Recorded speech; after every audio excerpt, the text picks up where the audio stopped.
Oh, thank you, Monsieur Poirot. Well, it was the damnedest thing. I pop out for a stroll in Mayfair and come back, minus a leg, and a face fit for a sideshow. I shall tell you the story. One Sunday afternoon 2 years ago, I stopped for a breather outside the London pied-à-terre of the millionaire Gordon Claude. I'd heard that Gordon returned to England with a child bride, one Rosaline, Irish girl, actress whom he'd met and married in New York. Never having seen her, I was hoping to catch a glimpse. Gordon had summoned his brother Jeremy, his wife Frances, and the rest of the family Claude up from the country to meet this Rosaline for the first time. Mark my word, she's a bloody little tart. Oh, darling. Yeah, she is. You've never even met her. I don't need to, Adela. I know the type. Slack, greedy, and cunning as hell. Well, the introduction of Rosaline proved a rather more inflammatory affair than any of us had anticipated.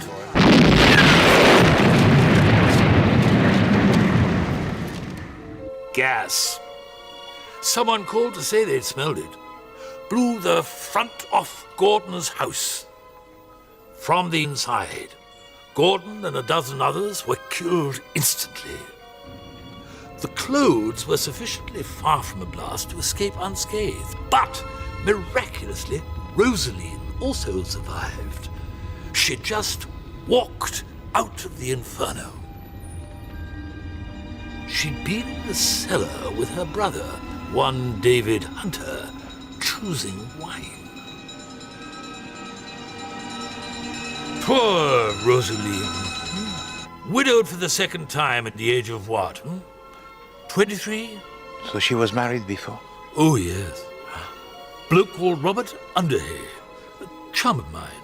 Served with him in Mombasa, hence my interest. You see, sometime before all this occurred, Underhay died. Well, he disappeared into the jungle. Didn't come back. Poirot, there you are. Sorry to keep you waiting. Porter? Claude. Shall we go into dinner? Wait. Major. Yeah.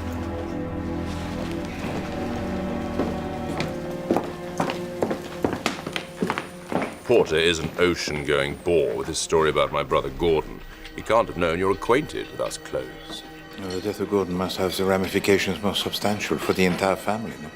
It's been an interesting couple of years, financially. Anyway, Lynn. Do you have news? She's coming back to England. To stay? Do you know your niece is a child of whom I am most fond? Child no longer. She's engaged to be married. No. Cousin of hers, in fact. Rowley, farmer. Pleasant enough. He's a Claude. Lynn told me to invite you to the annual do at Furrowbank. You can meet Gordon's widow for yourself. Now, beef. Well done. That's how they do it here. And then, spotted dick and custard. Yes, sir. Now, wine. 2 glasses of the house red.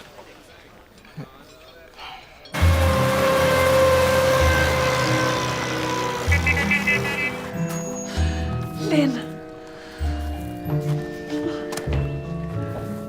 Well, naturally, we were flabbergasted. I mean, could you imagine Gordon at his age suddenly getting married? It was ridiculous. She's good looking, I suppose.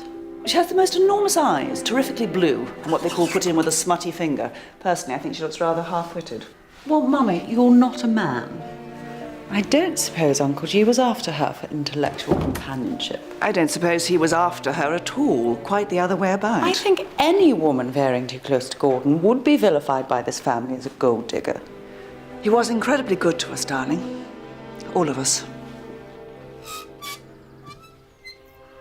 Not much has changed in Walmsleyville while I've been away. 4 years. I might have got my taps fixed.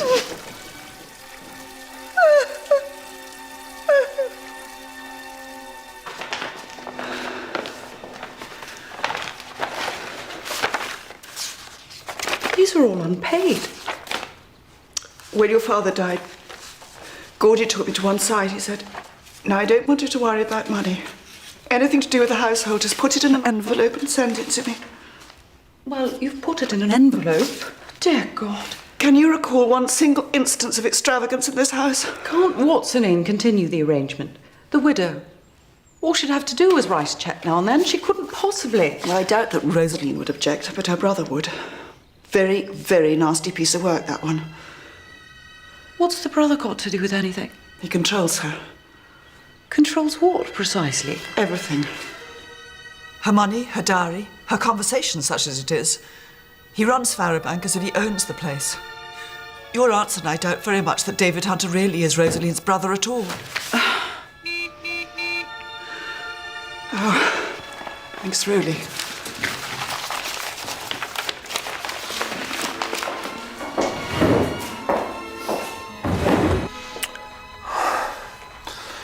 You've grown. And really, you're taller than when I last saw you. When you last saw me, I was a child. You've seen more of the world than I have, Lynn. I've seen a lot of sleepy sickness in Africa. God. That's not what you mean, is it, Roly? You're kissing me and you're thinking, I don't even know if she's still a virgin.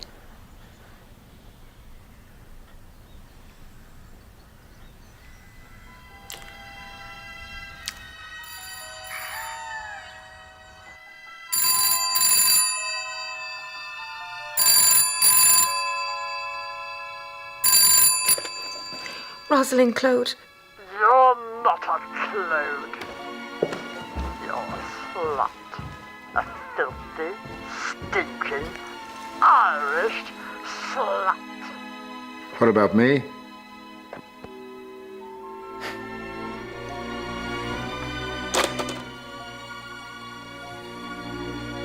They'll stop soon, Sister Charlotte. I'll make sure of it.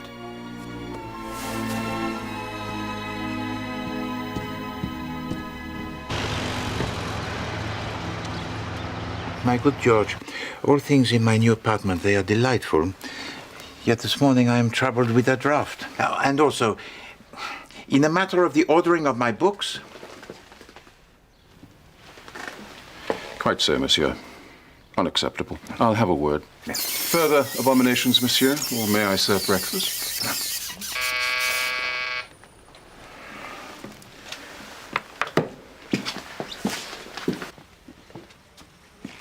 My dear monsieur! Madame? Shall I sit here? Oui. What marvellously square furniture you have. Not a curve in the place, madame. Not strictly true now I've arrived. Now, I expect you have heaps of questions to ask me. Merci bien. Madame, who are you? Mrs. Catherine Woodward. Lynn's aunt. Lynn's mother, Adela, and I are Gordon Claude's sisters. Did you not get my letter?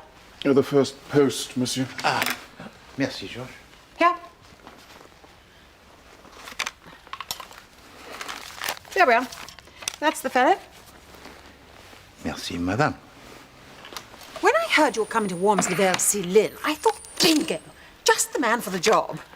You see, the Child of Light has been particularly forthcoming on the subject of Robert Underhay, Gordon's widow's first husband. The child speaks for the dead. But of course. First-class spirit. Very reliable. In his punctuality at séance, madame, or the accuracy of his intelligence? Both. He tells me Underhay is not among the dead. Eh bien, Madame Woodward, how is it to Poirot he may be of assistance in this matter? You must find him. This Underhay must be produced. Je suis désolé, madame, but this is a commission that Poirot is not equipped to accept. But can't you see what it means? The woman, Rosaline, was never at liberty to marry my brother. She's a bigamist. That is what we need you to prove, monsieur, or the family's inheritance will be lost. The tawdry little beast has got her hooks into Gordy's fortune, but she must be stopped.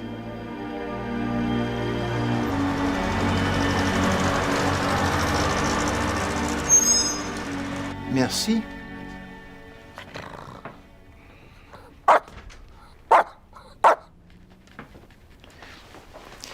Madame Ledbetter? Count? How How do you know my name? I have had the pleasure of making your acquaintance, madame, on previous visits to this establishment. Hercule Poirot? You killed what? Welcome to Walmsley Vale, Mr. Poirot. I'm so sorry. I was engaged with the telephone. Foreigner, Beatrice. Do you remember Mrs. Ledbetter and Count Bismarck, their residents? Indeed, I do. Then they require no explanation. Let me show you to your room. Merci.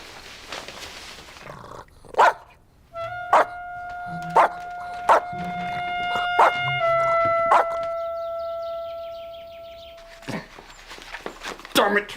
Damn it! Me do it? What? Darling, what's the matter? I'm afraid you made a bad bargain, Francis. Please remain where you are. If you approach me, I may not be able to continue.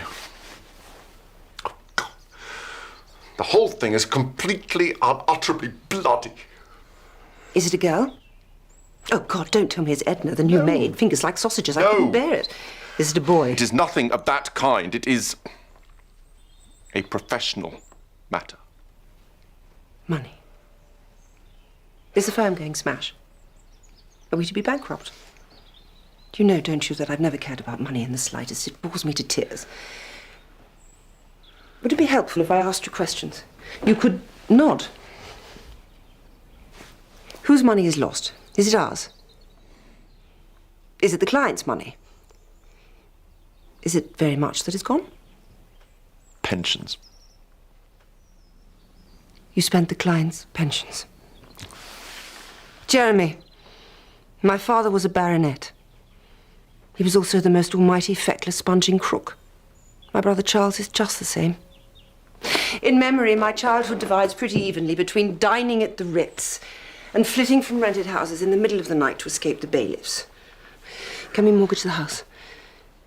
Of course, you must have done that already. Right. There's only one thing for it. It'll have to be a touch. Big one. Let's see if I really am my father's daughter.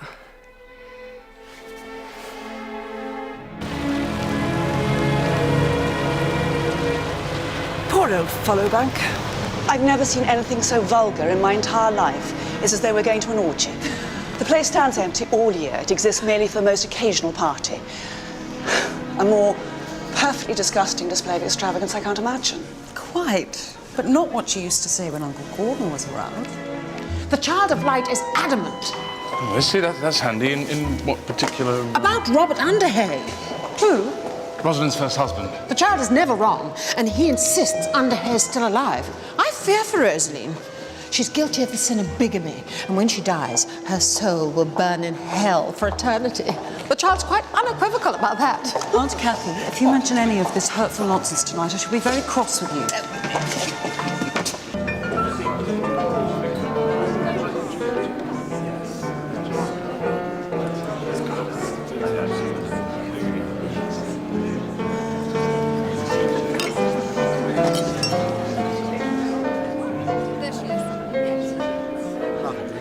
No, actually, I don't, thank you.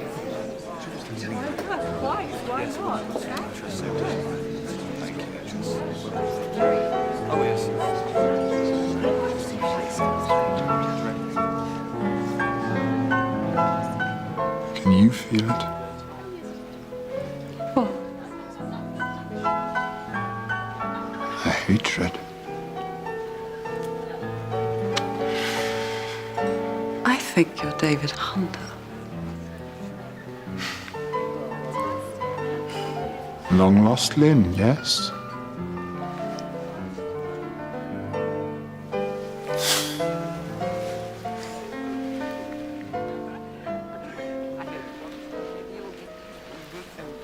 What is it that we're all hating? Me? My sister. Mostly me. I'm the one that keeps her little purse snapped shut when you lot are about. What's the noun, I wonder, for a bunch of clothes whose train has just run out of gravy? I don't know. A wilderness. A wilderness of clothes. Very good.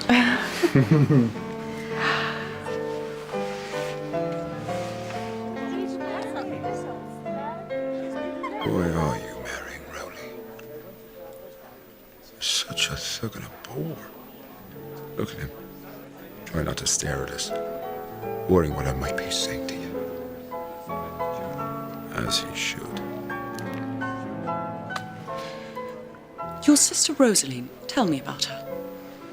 Well, she's not very bright. But then you can see that for yourself. You're like me. You see everything.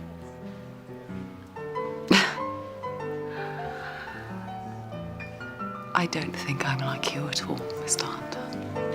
David, my dear, you're very pretty, but you need beefing up. You absolutely must try these. Why? Have they got the poison in? What?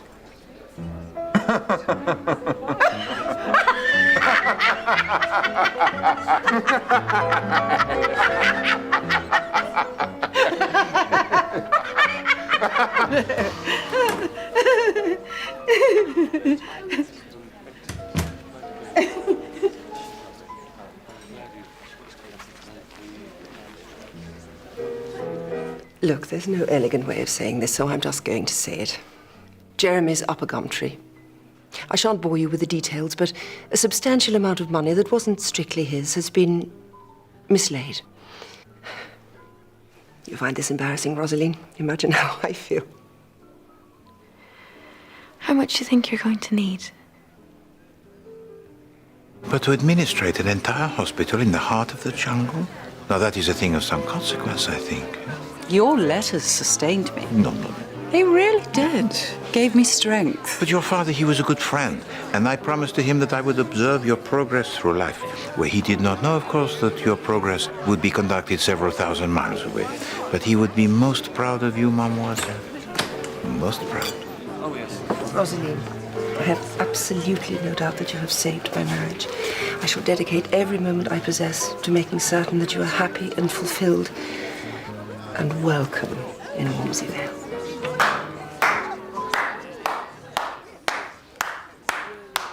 Brava!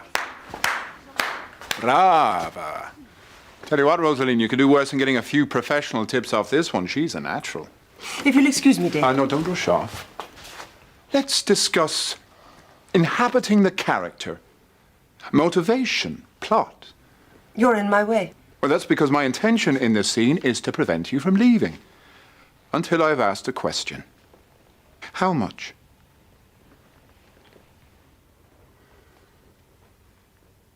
How much? Whatever has happened between Rosaline and myself is of no concern of yours. Now, that's a silly and untruthful thing to say. And if I hear you say it again, I shall make myself very disagreeable to you, Francis. And you won't like it. How much? Your sister has seen fit to lend me £10,000 of her own money.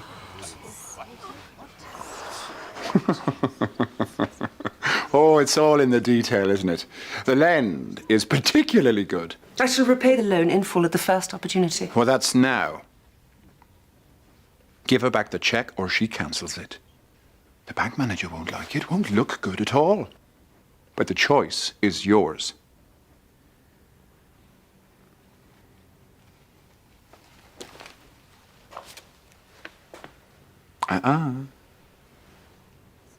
As you so rightly say, it's not my money. It's Rosaline's. You give it back to her.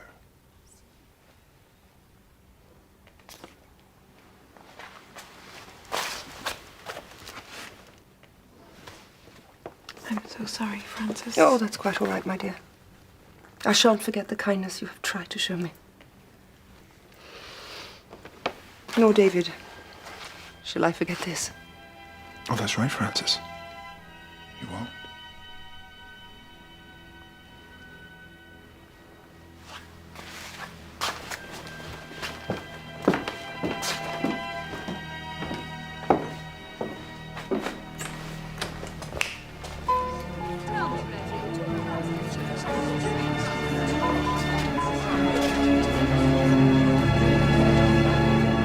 the most extraordinary evening. Good night, Bertie. Night, Adele. Don't be long, darling.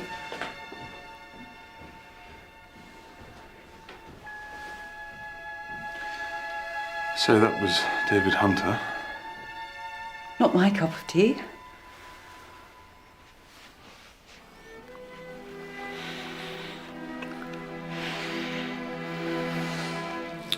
The answer to the question you asked earlier And what question? Oh, God, Lynn, I never for a moment... is yes. Still a virgin. Not through lack of opportunity, but because I never forgot that I love you and you love me and that we have an appointment with the vicar. Which is when, by the way? Any ideas? Oh, Lynn.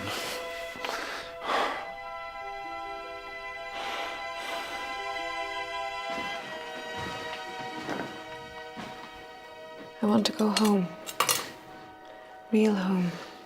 As you have been told, I cannot sell the house until the death duties are signed off.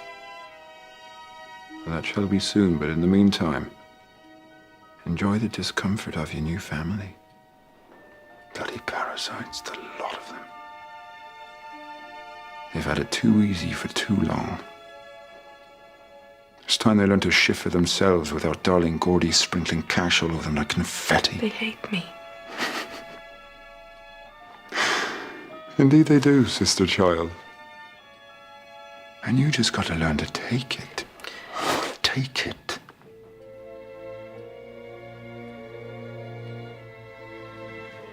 Now, what are you going to do? Everything you say, David. And everything will be. Peaches and cream. And so it shall. And so it shall.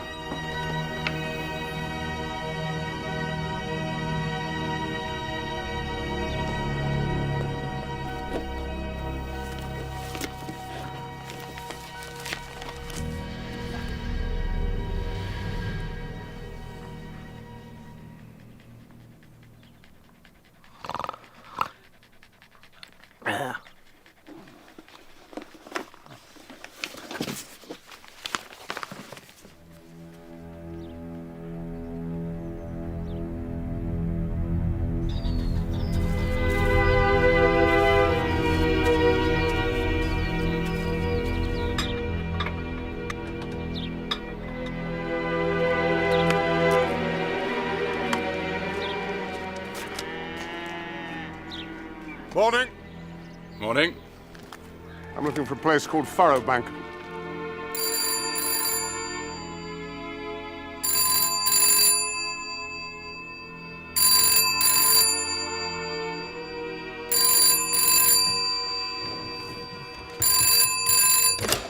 Yes. Do it with your brother, do you? Say your name. Say it!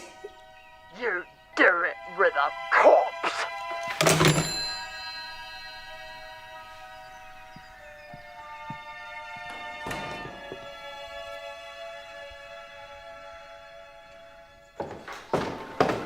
Who was it? What again? Did you open anything?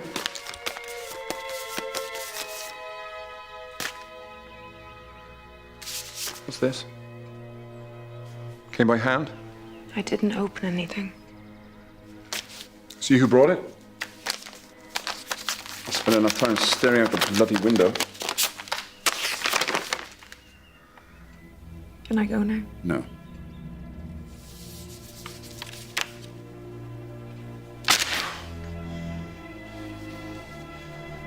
Yes, you must go to London. Now, Rosie, go and get the driver. Go!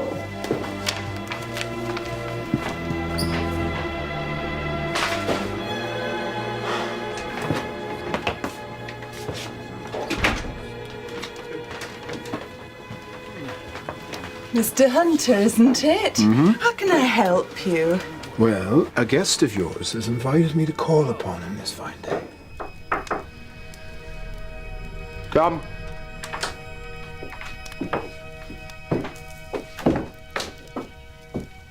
Anything I can get you, Mr. Arden? I'm fine. How about you, Hunter? I think we're both fine.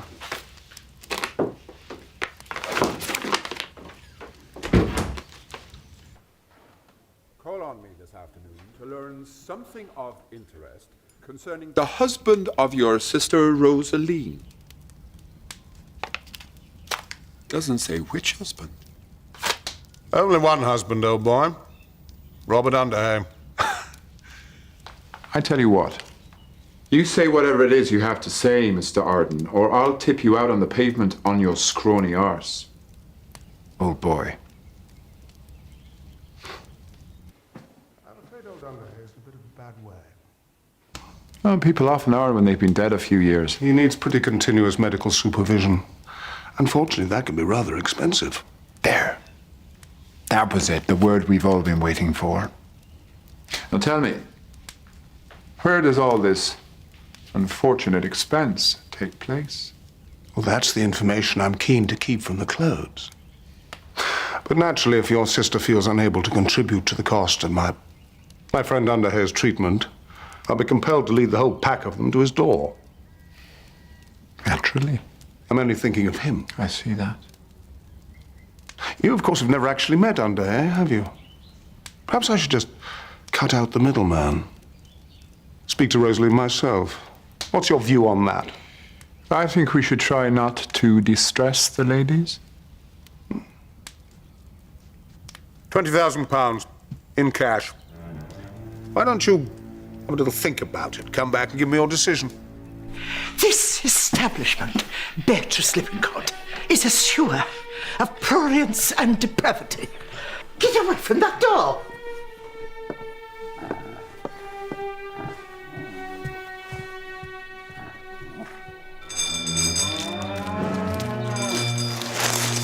Coming, keep your hair on.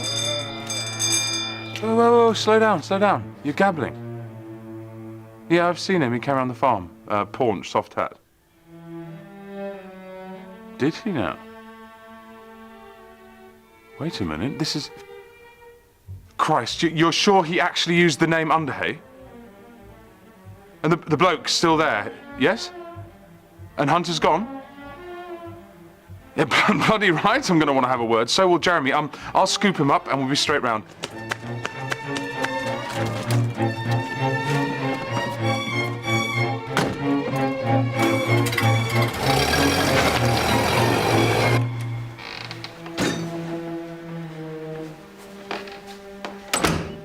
Rowley wants you. Very agitated.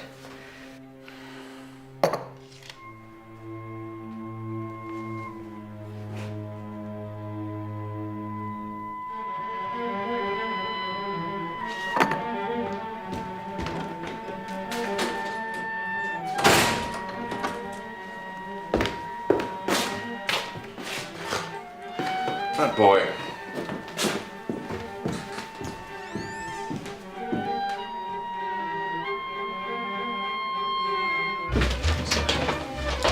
Come round to my side, Mr. Rowley. Bit more private.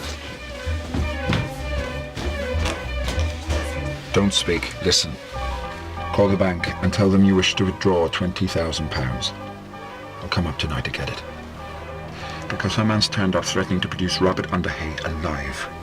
He may actually be Underhay. God knows, I never met the bugger when you married him. But the situation is not going to be improved by you asking questions, Rosaline. There is no alternative. Our future depends on it. Everything depends on it. Now go call the bank. There's my good girl.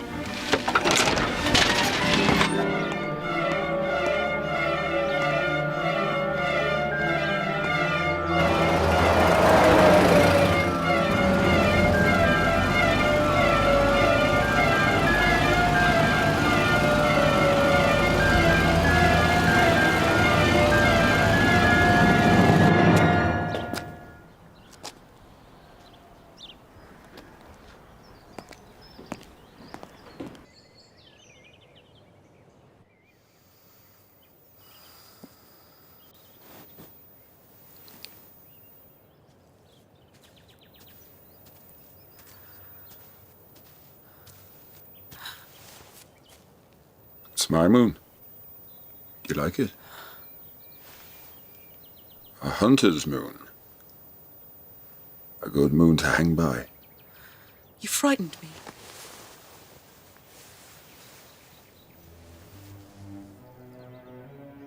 You're trespassing.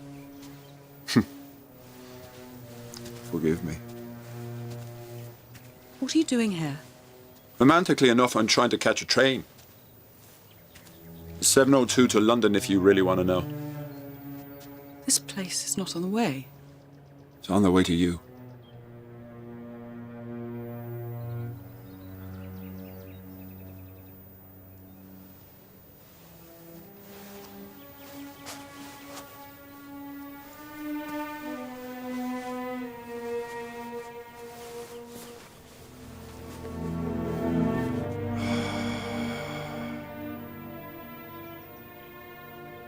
What were you thinking? Just now, here on your own, looking at the sky. Don't prepare your answer. Tell me. I don't know. I was thinking about the horror of drifting. You know what it is about a woman that really arouses me? It's a very rare physical quirk. It's when she tells the truth.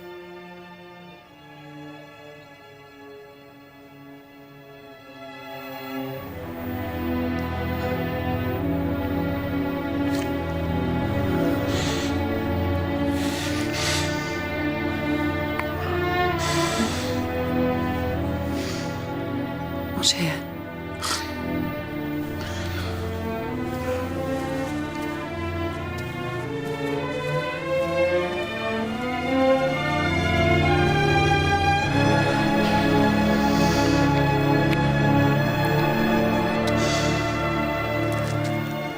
I have to catch my train.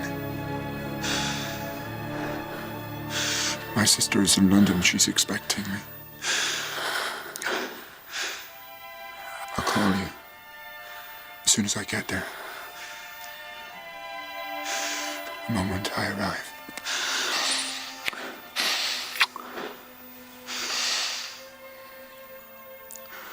Go into your mother.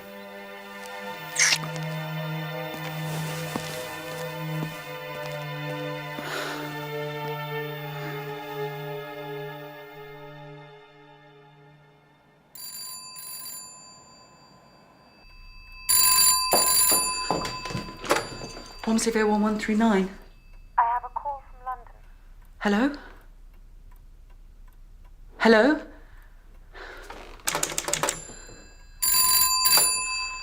I'm here. Can you talk? I don't know. I can listen. David? You must marry Rowley, Claude. And do it quickly. Forget about me. I shall make it my business to forget about you. I don't believe you. You and I, we tear each other to pieces. Destroy each other. You're lying to me. Why are you lying to me? I'd certainly destroy you. It's in my nature, Lynn, to desecrate the things I cherish. And I love you too much for that.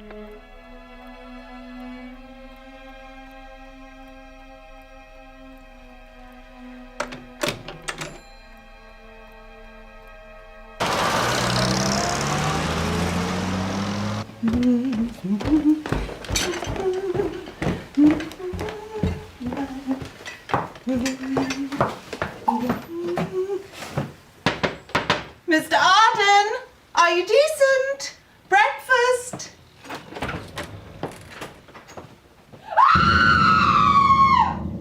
Those are my gardening gloves. Ah, but mademoiselle, it is essential for the great farewell that it not be overdressed with ceremony, huh? You see, you are happier this morning, huh? Quite the reverse. But this morning I see things more clearly, which is useful. Well, bien alors. Of all the virtues, the English, they value usefulness. Monsieur, a man calling himself Enoch Arden has been murdered. Last night in the pub. I think he was Robert Underhay. God help me, monsieur, but you must come and sort this out. Please, you must come now.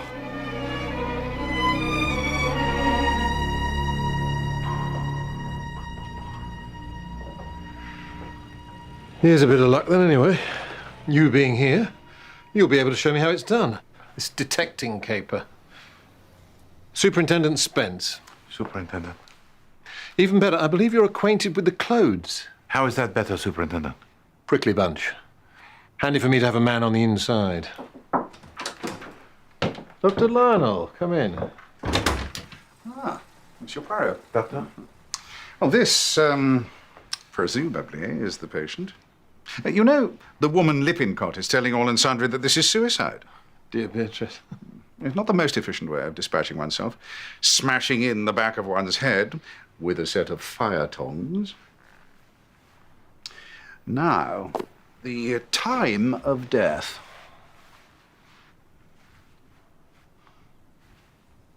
Between 6 and 9 last night. I agree. I'm so glad.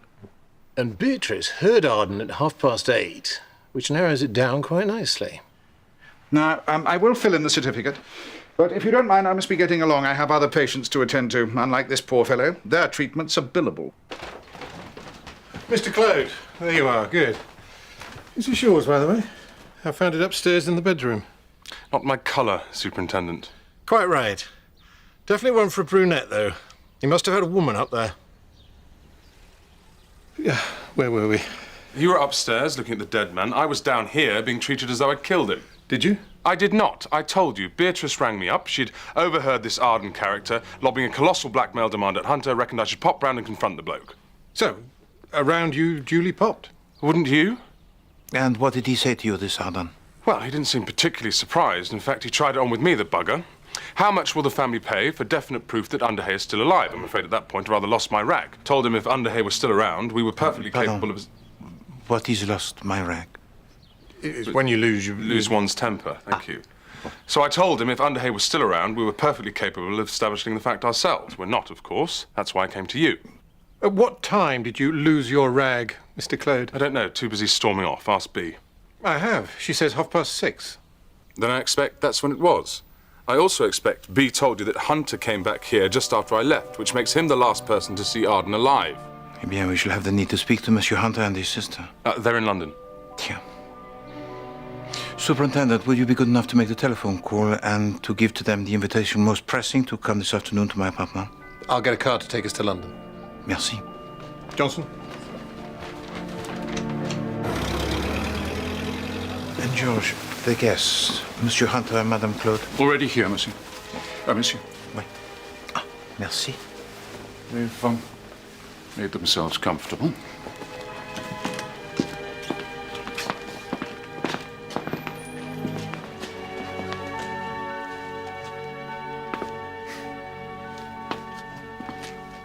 Good pictures. Poirot, you already know. Madame? And judging by the cheap shoes, some policeman. Superintendent Harold Spence. Superintendent Harold Spence.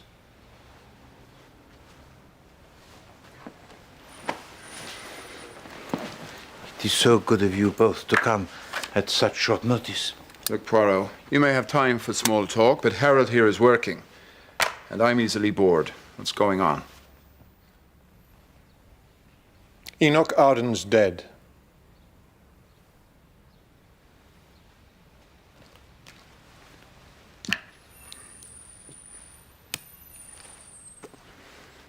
You interest me, actually, Harold.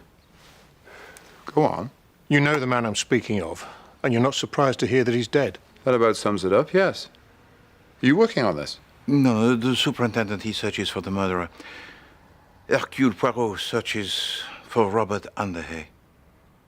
But the information we discover may be of mutual benefit. You don't deny discussing Underhay with a man calling himself Arden? I haven't had the chance to deny anything, Harold. I can't get a word in edgeways. Robert is dead.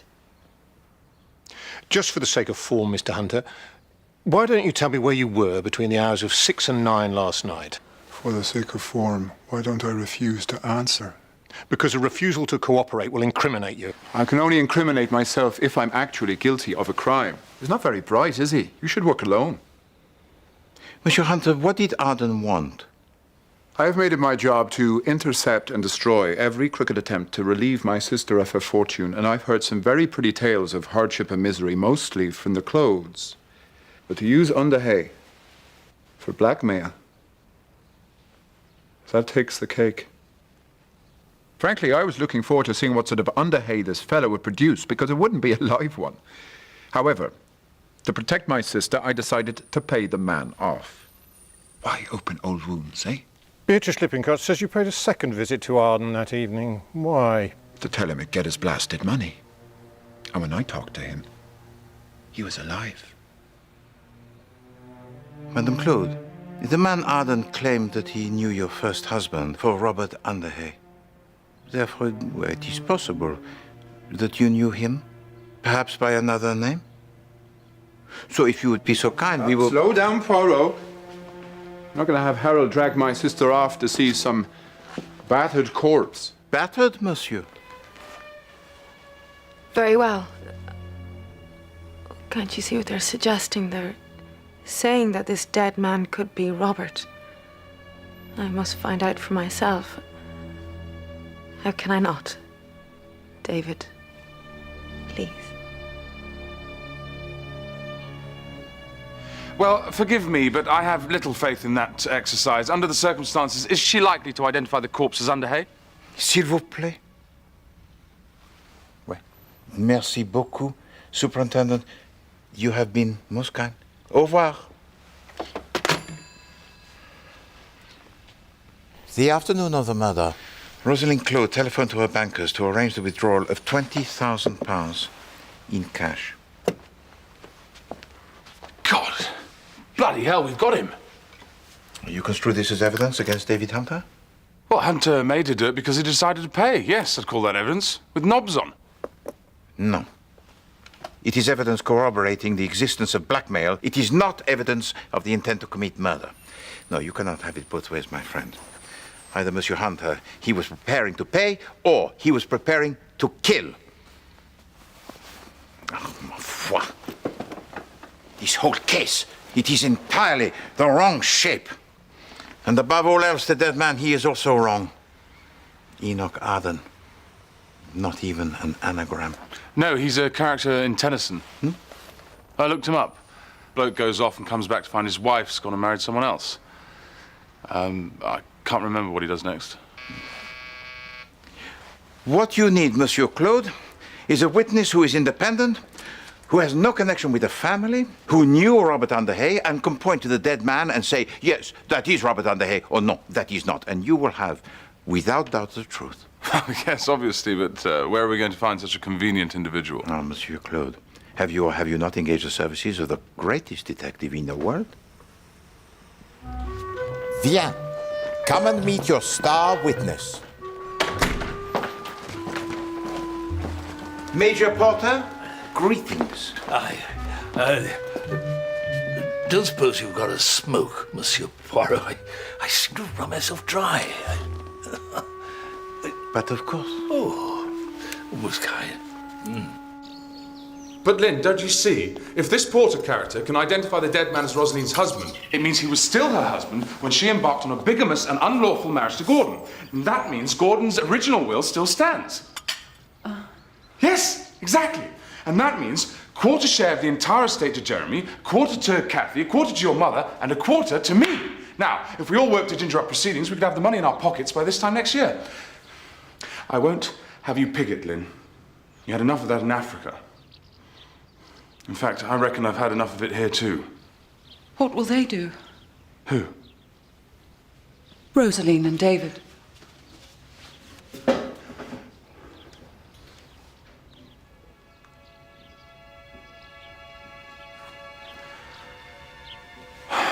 You're a good woman, Lynn.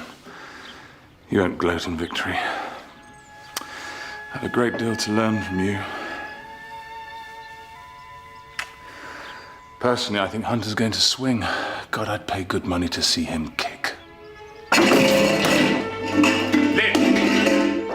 Lynn!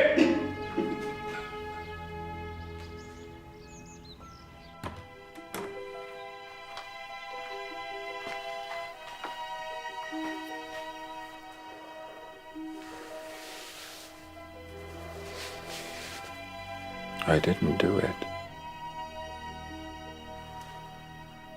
We both know I can make you believe that. But I want you to believe it freely. Because it's true. I can't believe I've had to come back to this bloody place. There has to be an inquest, Rosaline. It's only one day. It'll all come out. About me. Nothing will come out. Because nothing will come out of here. It does not come out of here. And that is how all shall be well.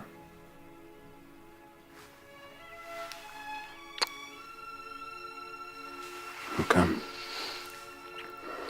I have something for you.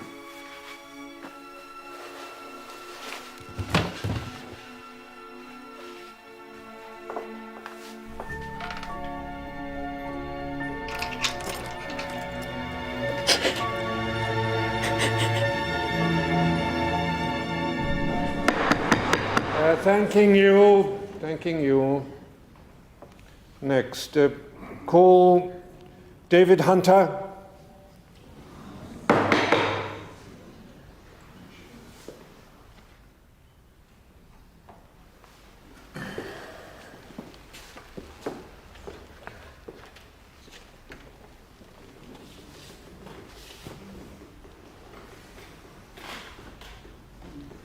Mr. Hunter, you received a letter from the deceased summoning you to the public house, the Stag? Yes? Do you still have the letter? No. I can't see the point in saving unsolicited messages, can you? Do you suppose it's sensible for a man in your position to adopt such an insolent tone? What do you mean, my position? I've never had a position in my life. This is very ill-advised, Mr. Hunter. We are trying to establish the cause of death of a person to whom you have a Precisely. And you've already done that. Heavy object, skull, bonk. The man, whoever he was, is dead. Somebody killed him. But you have no mandate to speculate on the matter, no authority to harass witnesses. You're a doctor on expenses.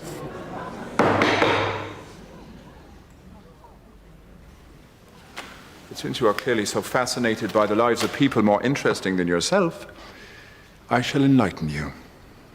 While murder was being committed in the Stag, I was elsewhere. And that can be vouched for by a lady. Does this lady have a name? Obviously. But you're not going to hear it from me.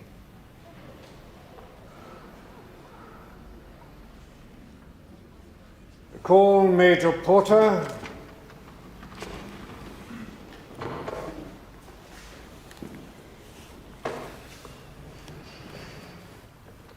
Major, is it correct you have been taken under supervision to view the body? Yes, sir. And were you able to identify the man you saw? I was indeed, sir. You sound very certain, Major. Absolutely no question about it, sir. The man I saw was Bobby Underhay. Yes.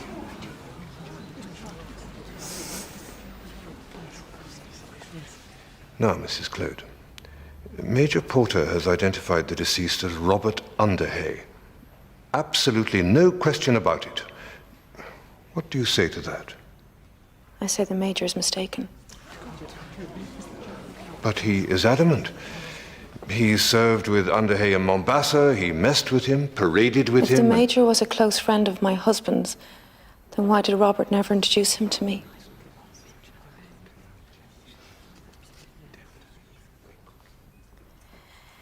Every morning for 2 years, I watched Robert Underhay take a bath.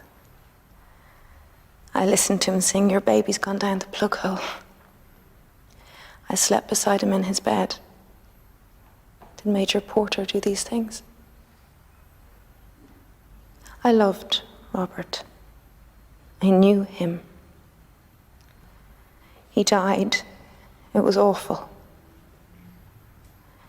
It is beyond madness to suggest that he has somehow been resurrected and brought from Africa to Wormsley Vale and that I should not know him.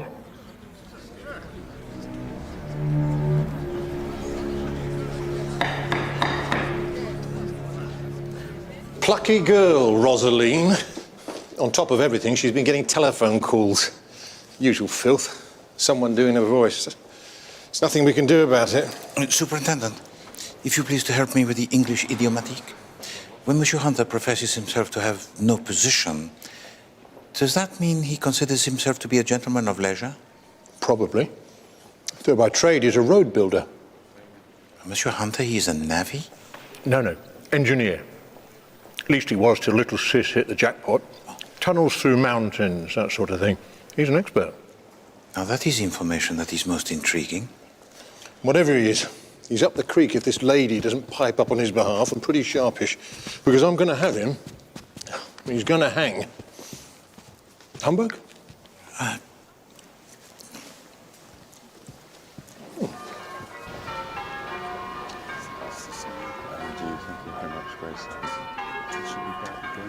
Hopefully, very soon. Monsieur? Sorry, have you got a moment? Wait. Bit off accosting you like this among the graves. I'm not entirely sure where we go from here. I asked you to find Underhay, and as far as we're all concerned, you found him. Oui. What remains now is to prove the fact in court. Rowley's worried, monsieur, that the money being used to retain your services should now be spent on barristers. Eh bien. Poirot, he waves his fees. It is my wedding present. So kind, monsieur. Isn't it, darling? So generous. Thank you. Monsieur Poirot always knows what it is people need, even if they don't know it themselves. No, in my experience, mademoiselle, people always know, but are sometimes reluctant to admit it.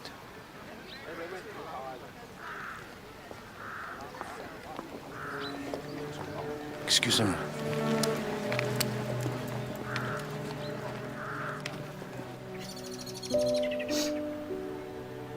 Do you know when the priest he is buried, he is always facing his parishioners? Why?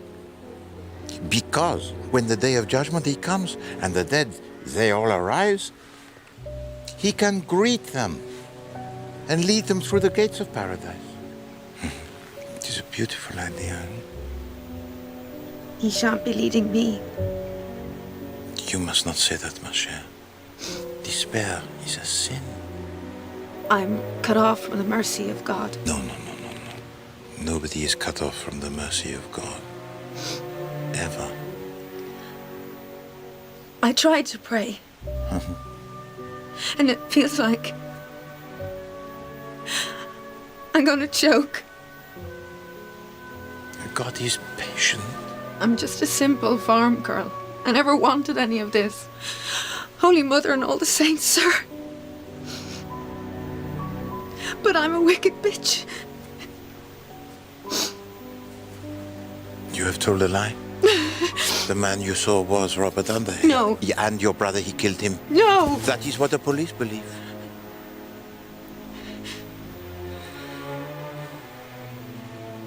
I am not the enemy, madame. And I believe I can help you, if you will allow me.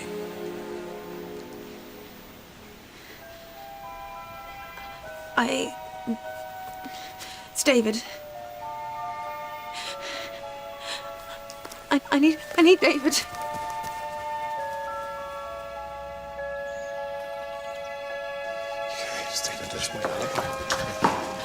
David. My God, look at you. Church must have been a riot. Oh, the constable and I have become somewhat attached. Come on, Mr. Hunter. No. David, I need this to stop now. David, please. It's only just started. Constable,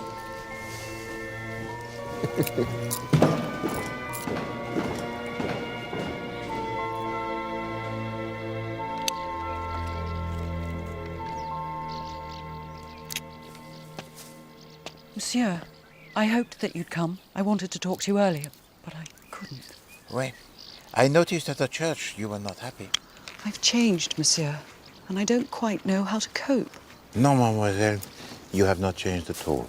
You went to Africa because you wanted to get away from England, no? Because what was England to you? Your school that was cold, the food that was grey, the climate that was dismal. All of that? No. You left England because you wanted to escape from Roly Claude, and you still do. You've been talking to David? No. But you have. He spoke of you in court, did he not? You're a devil at knowing things, aren't you, Monsieur? That is my métier. We talked for... what, a couple of minutes? Here, in this garden. I thought, this man, I need him. Even if he beat me, I would kiss his hands and love him. And David Hunter has placed his life at your disposal. You know why? To force your hand. For to save him from the gallows, you must stand up and say, yes, it was I. I was with him at that time. And Roly Claude, he will discard you. David's trying to protect me from a loveless marriage. Oh, perhaps.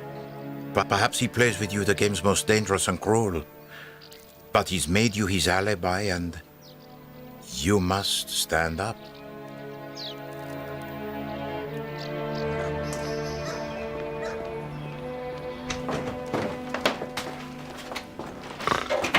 I say. Madame? How's church? We don't go, of course. Lionel's an atheist, and I converse regularly with Joseph of Arimathea, so I really have no need. Sit. Let me see your eyes. But, Madame, I do not wish to disturb. Oh, he's always nodding off. You have a lot of unresolved indigo in your aura. Yes, I know it is a problem. Right. How can I help you? See, never very far away. No. Monsieur le Doctor, could you tell to me if the medical aspects of this case are entirely satisfactory? Kathy? Shove off. Oh, righto. Can't be in the room when he discusses blood and horrors. I'll just go and powder my, you know. You don't suffer from your bowels? Mercifully, no. Sound constitution and a clear conscience. I'll tell you what's wrong with the medical aspects of this case, Poirot. The murder weapon is not what killed him. Smothered in gore and blood and hair, but... It is the wrong shape. Clever you. Monsieur le Doctor, where were you at the hour of the murder? Here. I was called out to Cicely Ledbetter, which means having listened to her rant for an hour. But she pays well. And check if you like, wake her up. But you'll need your tin out. If you please to excuse me, Doctor. Oh, just one thing. Madame Rosaline Claude. What about her? I think she is not well. Be kind enough to call upon her and send to me the bill. Of course. The murder weapon is not what killed him. It is the wrong shape.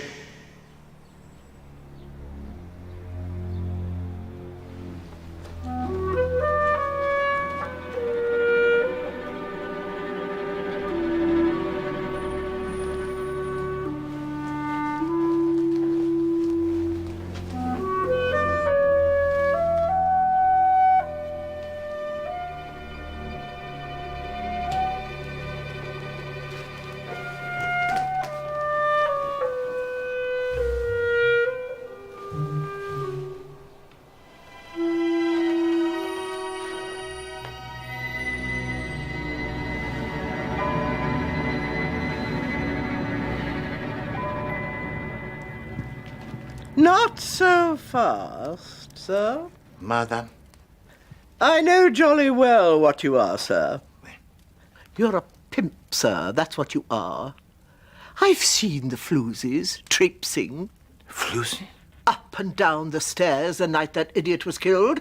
I saw that vinegar-faced doxy with her hair tied up in an orange scarf. I know your game, sir. This woman in the scarf, madame. She was up the stairs or down? She was scuttling down, having leached the vital juices from your customer in number 3. In our garden? What? Did you report this observation to the police? The police? Where? You direct them to me. I'll make the stinkers hop. What you make hop, Madame Ledbetter, are the little grass cells. And they speak to Poirot.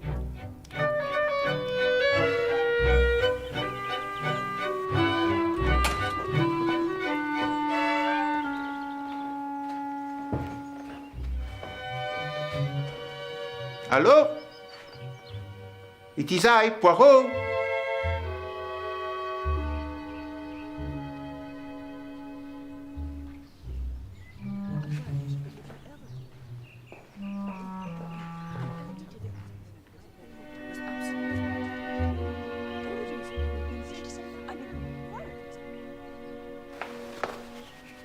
Yes. Are we seriously under suspicion for bludgeoning a man to death? I call it a bit thick. I mean, it were Underhay. We would have prostrated ourselves at his feet. He'd have been our saviour. Well, yes, indeed. The position most desirable for the dedicated blackmailer, no?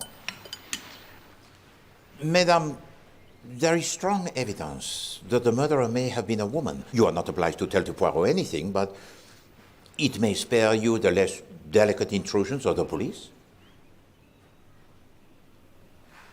Very well, fine. I was here with Adela, playing... Hangman. Hangman. But you see, that was not so painful, huh? Alors, wait, Poirot, he must fly. Would you please tell to your daughter that I'm sorry to have missed her? And, oh, one thing before I go. The last word that hanged the man, what was it? Ads. It's a sort of tool. Oh, yes, of course. A cross between a hammer and an axe. Over.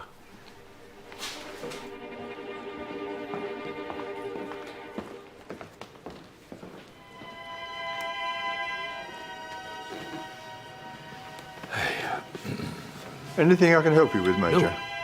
Thank you, Gerald. That's what I ordered. Sir?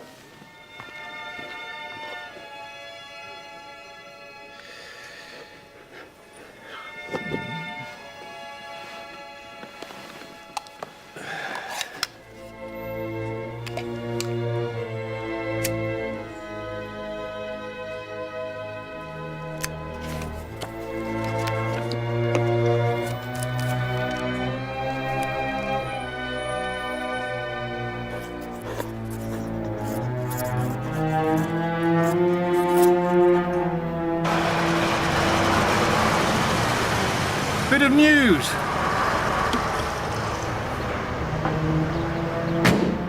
Bit of a blow for the clothes. Have to find someone else to identify Underhay to the judge. Punctilious in life and yet so indiscreet in death. And why not leave to me a message? There is a message, but it's not addressed to you. Dear Gerald, club servant, sorry to cause you extra bother. Have a drink with me, chin-chin. With the note was 100 quid. Even under the circumstances, that's a big drink.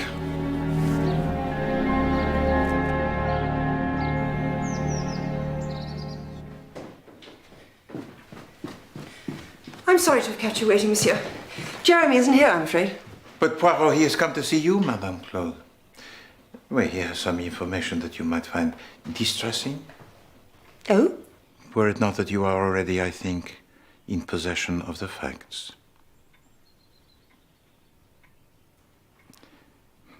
Your brother, Madame? Charles. Oui. alas, he is dead? Oh, that is bad news. When did you discover that? I discover it with certainty even now as we speak. But you have endured this knowledge for many days, no?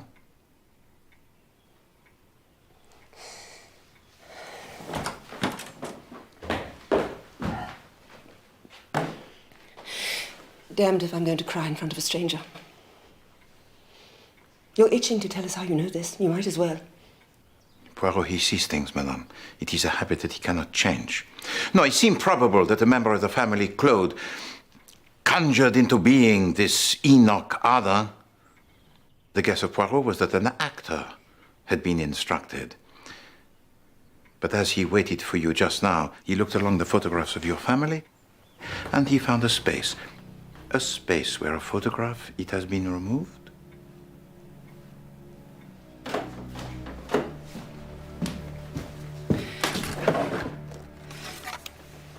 Charles, we were never close. Not but close enough to make him come running to make the imposture, huh? A charade that cost him his life. Money, monsieur. I dangled money, half my share of the inheritance. Oh, he came sprinting on the chance of that, all right. He was always a deeply venal man. But plenty of front. He'd buy a Bentley subject to a morning's trial, swan all over London, buying suits, paintings, wine. Nobody questions your checks when you arrive in a Bentley. Master of the swift and heartless confidence trick. When Hunter ground my face into the dirt, I thought, do you know what? Charles is the man we need here. I'm sorry that he's dead. And Major Potter, madame? Does your sorrow extend to him? What? This morning he killed himself. He left the entirety of his bribe to a servant that he barely knew. It was the action of a man who was in utter despair at his own faiblesse and corruptibility. What bribe? Oh, madame, did you not bribe Major Potter to identify your dead brother as Robert Underhay for £100? I did not. Then what did you think, madame, when he made this claim? A rank lie that he could not bear to face having to repeat in the criminal court.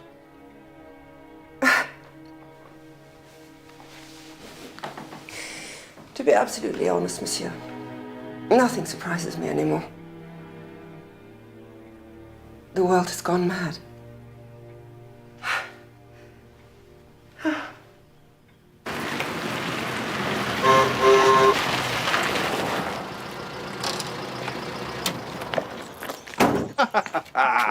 Made you jump, eh? Oui. Think of it as a test for your heart, no charge. Rosaline, on the other hand...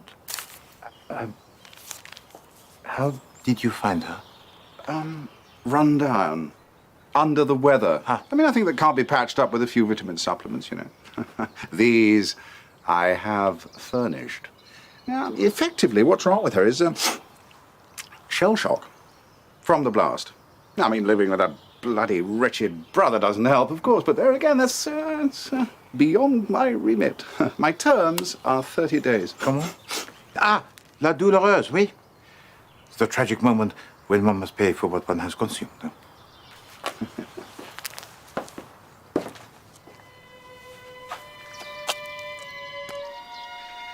We've all of us been perfectly bloody to her.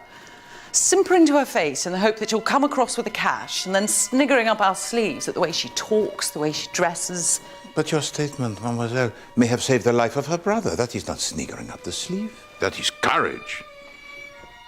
But, Monsieur Rowley, what is his view of your admission? He doesn't know. Yet. I wanted to talk to David first. That's why I came. I know he's been released.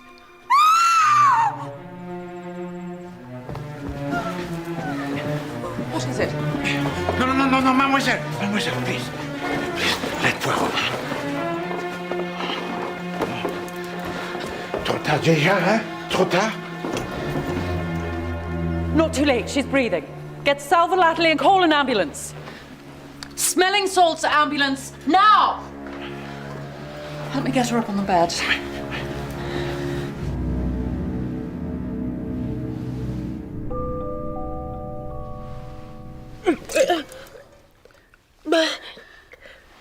Get rid of that and get cold water and towels. Do it now.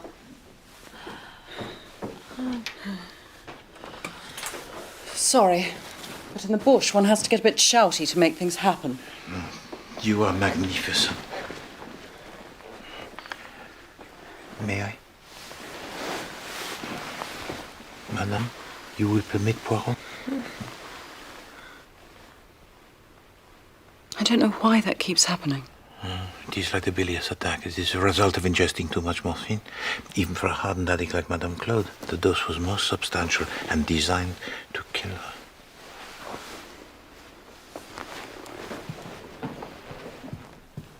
For 15 to 20 ampoules? Certainement. She should have died, but she did not. Why?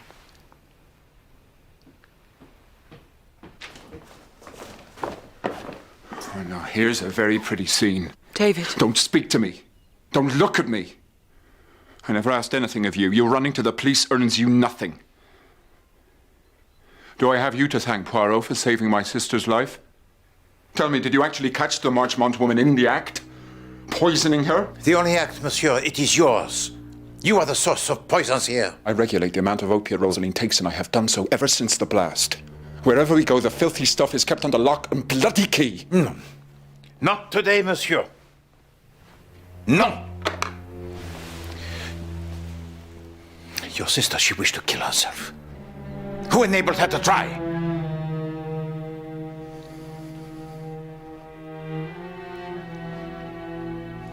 Get that woman to step away from my sister. I want Rosaline.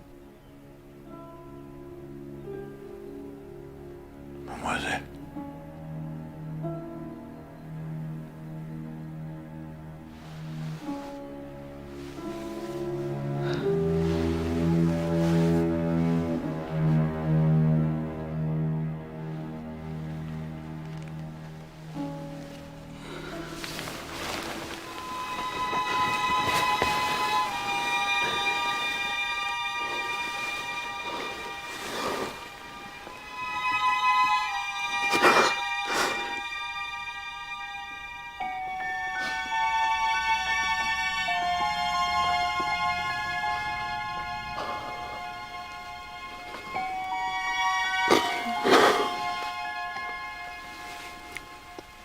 Desecration and everything I draw close and defile.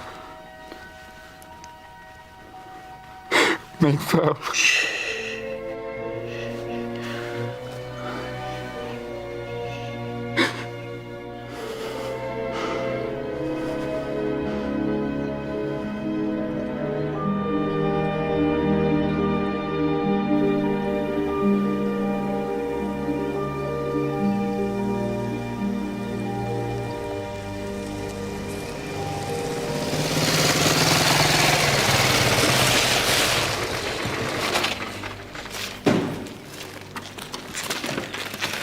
One attempted suicide, one successful suicide, one ordinary decent murder. I don't understand any of it. Mr. Poirot? Oui? From Scotland Yard, sir. Merci.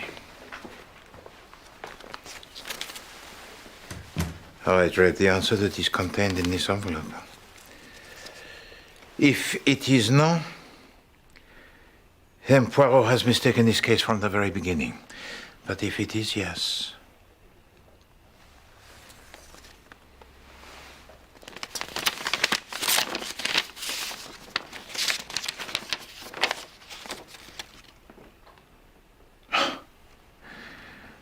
Poor Tête Imbécile.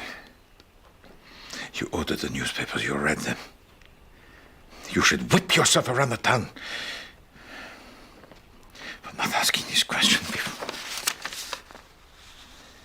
The answer, it is yes.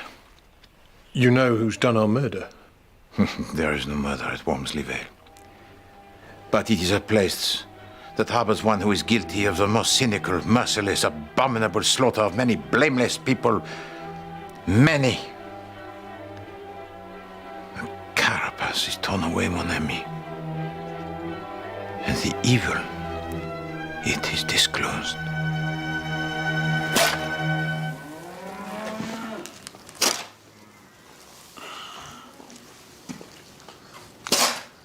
Rowley.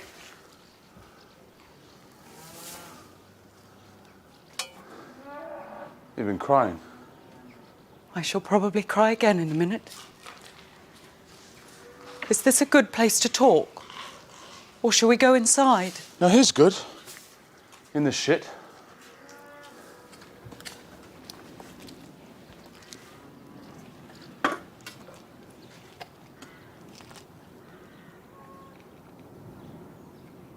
I can't marry you, Rowley. You know that, don't you? It's a relief, isn't it? What does that mean? We've each been waiting for the other one I to asked say you a it. question! It means, Rowley, that you and I are not suited to each other, and to pretend otherwise would be to condemn ourselves. So who am I suited to? I'd be fascinated to know. Somebody who properly appreciates what you're trying to achieve here. Someone for whom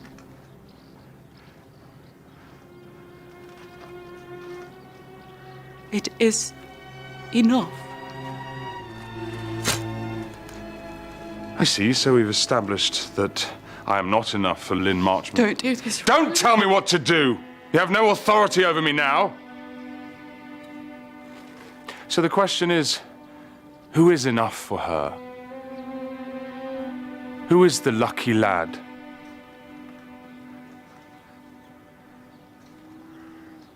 David.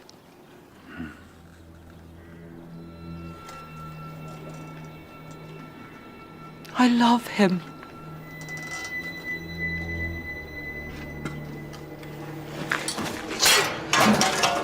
He loves me. I don't for a minute imagine we'll be particularly happy together, but the funny thing is, I don't care. Love is bigger than happiness.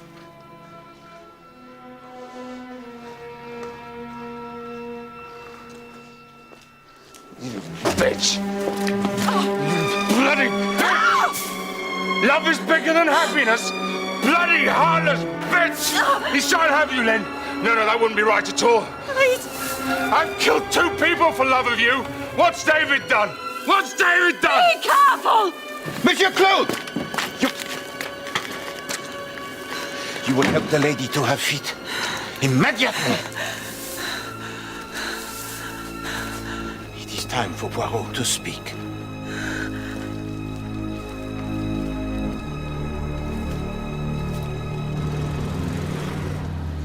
The death of Rosaline Claude.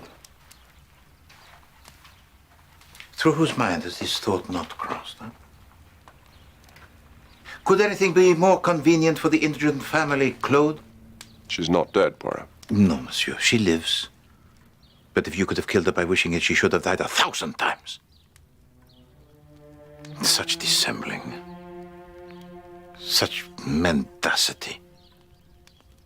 You, madame, with your great command of the voices from the dead, voices that speak miraculously as seance, hatred like a saw. Say your name. Say it. You do it with a corpse. Bloody little whore. But your sister, she did not approve. She tried to get you to desist, but oh no, you could not. And on the night of the killing, she found you again. And knowing that you would be compromised, she offered to you the mutually convenient alibi of the game of hangman. Adds. Buggering Irish dwarf! Catherine. There's words for her. Snivelling slut bucket! Catherine! Frothing little figure! Catherine! That's enough. Bien sûr. The good doctor. Who on the night of the killing attended to Madame Ledbetter? For how long, Madame Ledbetter? For 1 hour? An hour? 10 minutes at the most. Charged me for an hour, the sewer. The physician, whose own digestive system is crippled by the colossal quantity of morphine to which it is subjected every day? Bon sang! No wonder this household is in need of funds. And then Poirot, he sent you to examine Rosaline Claude. Et voila! What you had suspected since the day of the trial, when you saw in her your own symptoms of intoxication. It was confirmed. Good. Good. A fellow addict with a treasure trove of morphia. C'est marrant, eh, Doctor, that your self-serving theft actually saved the life of the patient. For in her attempted suicide, she had consumed 15, 20 ampoules. But only a handful of these contained the morphine, because the rest you had emptied most hastily and refilled with the castor oil.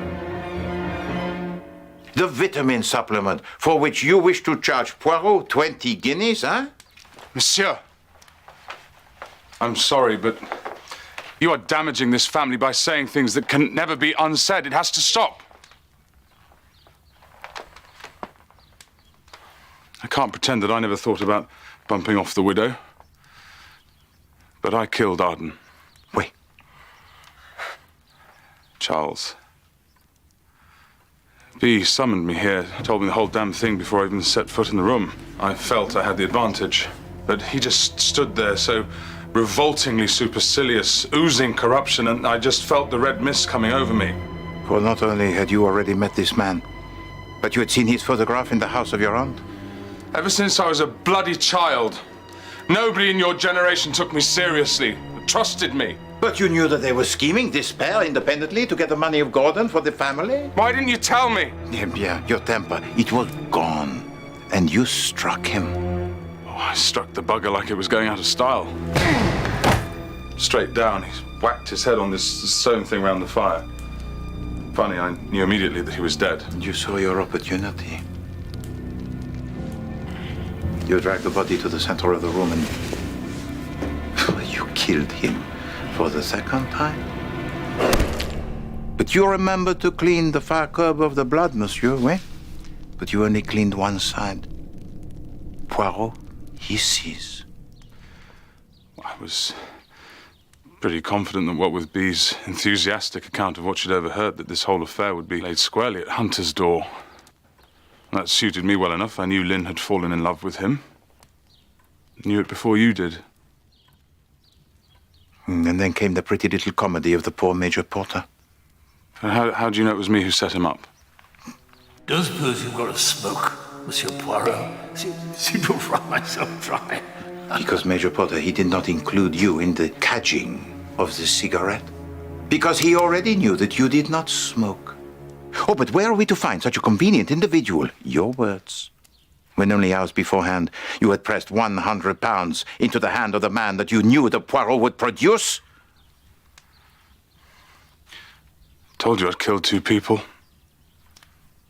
I did for Porter just as surely as if I'd pulled the trigger myself. Oui. 2 deaths. But neither of them were acts of murder. But today, mes amis, Poirot shall produce a murderer of whose viciousness he stands in awe.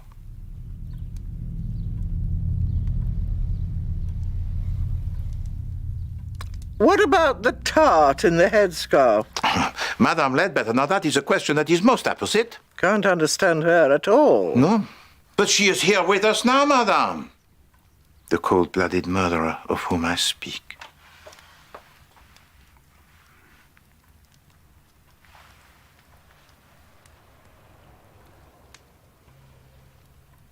Superintendent.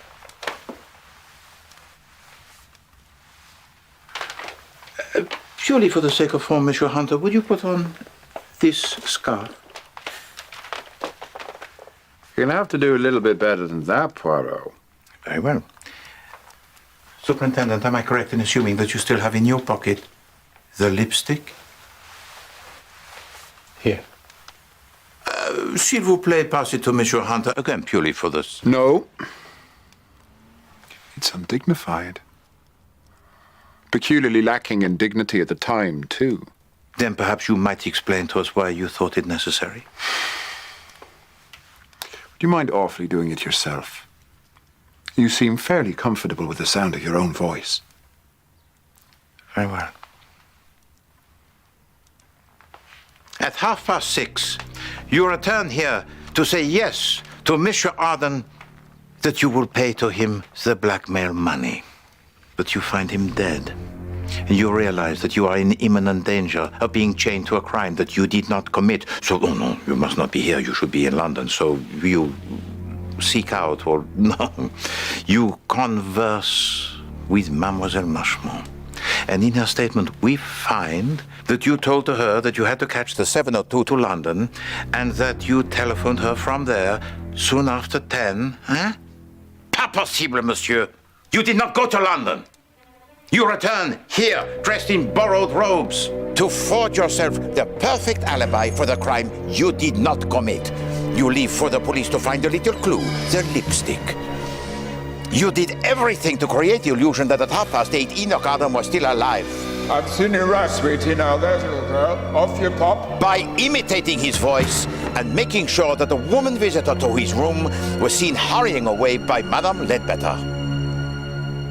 Tell us about the telephone call. That's the bit that intrigues me. As instructed, at precisely 10:04, Rosalind Claude makes the telephone call to Mademoiselle Marchemont. I have a call from London.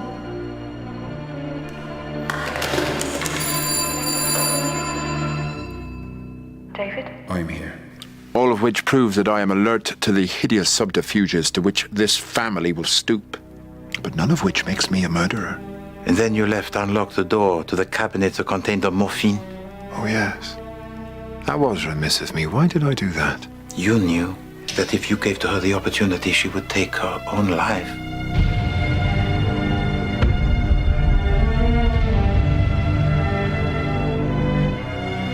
A final service for your delectation.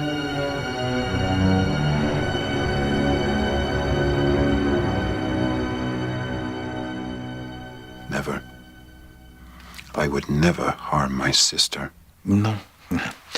But that lady presently watching you from over there, she is not your sister. Good heavens. No. Her name is Eileen Corrigan. What? A simple farm girl, as she defined herself to me at the church. And whatever the papers may say, she did not die in Mayfair 2 years ago. No. But the real Rosalind Claude, she did. Why? Because you murdered her. More than any Claude, you hated Rosalind. For in her happy marriage to Gordon Claude, she had excluded you, your first love. Your little sister had surrendered herself to another man. But you had already made your own arrangements to deal with her. For you had drawn under your spell a parlour maid who was young, Irish, and in the service of your sister. Her name? Eileen Corrigan. You had seduced her, had deliberately impregnated her, and that had the baby disposed of. Not true. True. Outside of the church, Eileen Corrigan told me that she had been cut off from the mercy of God. She miscarried. No, monsieur. She endured abortion. As it was always your intention that she should. You wanted to crush the very soul of this simple Catholic girl. To make her so terrified by the state of her own life that she would deliver it to you. Maintained by morphine. Ruled by terror. Eileen Corrigan would do whatever you told her to do. Why? Why? Because you, monsieur, offered her salvation if she did.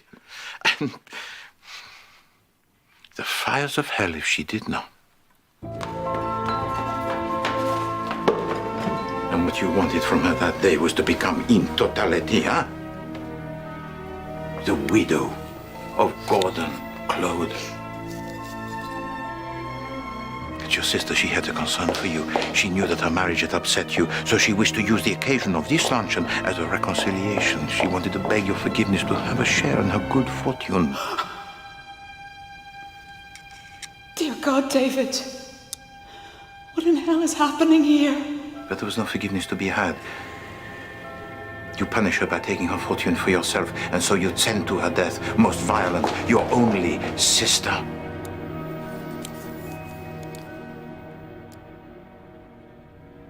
Coming.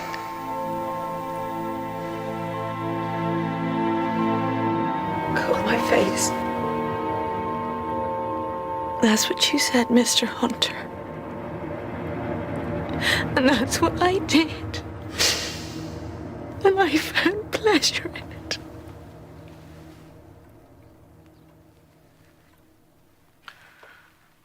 So your sister, she returned to her husband.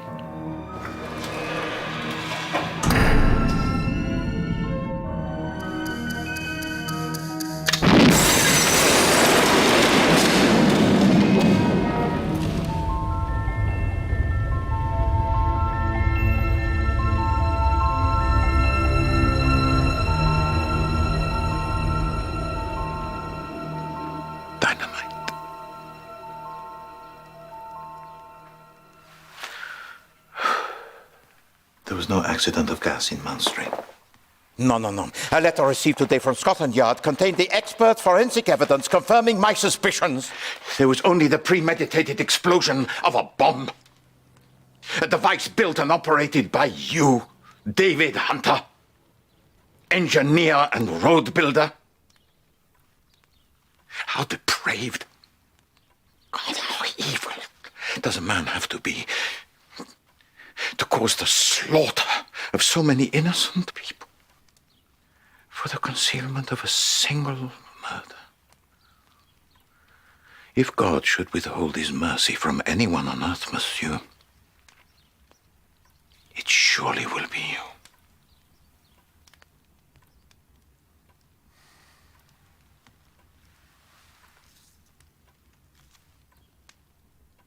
One thing you don't know. How many sticks of the blasting stuff is ticking away around this room? I can't honestly say myself. I did it in a bit of a hurry. But quite enough to blow this dreary little pub half a mile in the air. No, you won't. You won't do it. You won't do it. Because you love me. You love me, David. And this time you will care for what you love. You will not destroy it.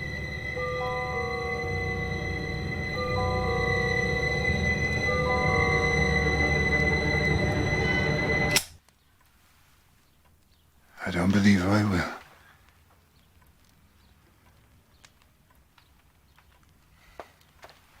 Besides, there is no dynamite.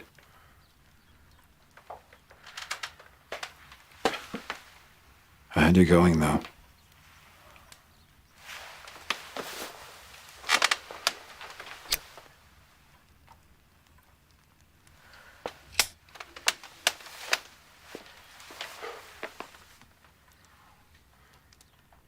Your baby has gone down the plug hole. Your baby has gone down the plug. The poor little thing is so skinny and thin. It ought to be washed in the jug.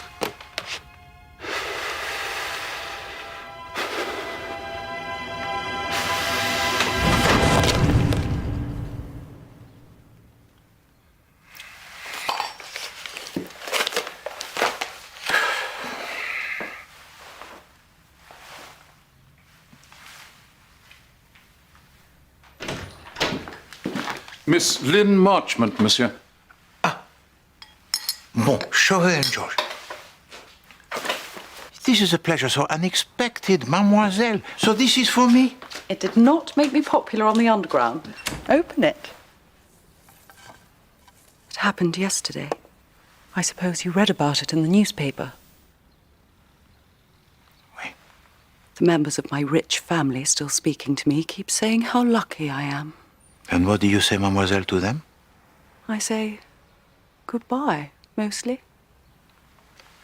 So you return to Africa? It's my home. But you will come again to see Poirot, huh? Sometime? Don't know. Might do. Can't promise.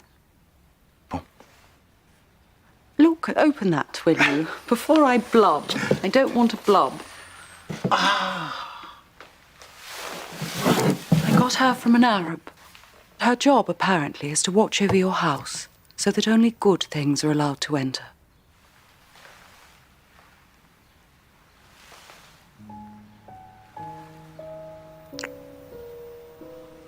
Write me a letter, monsieur. I like your letters.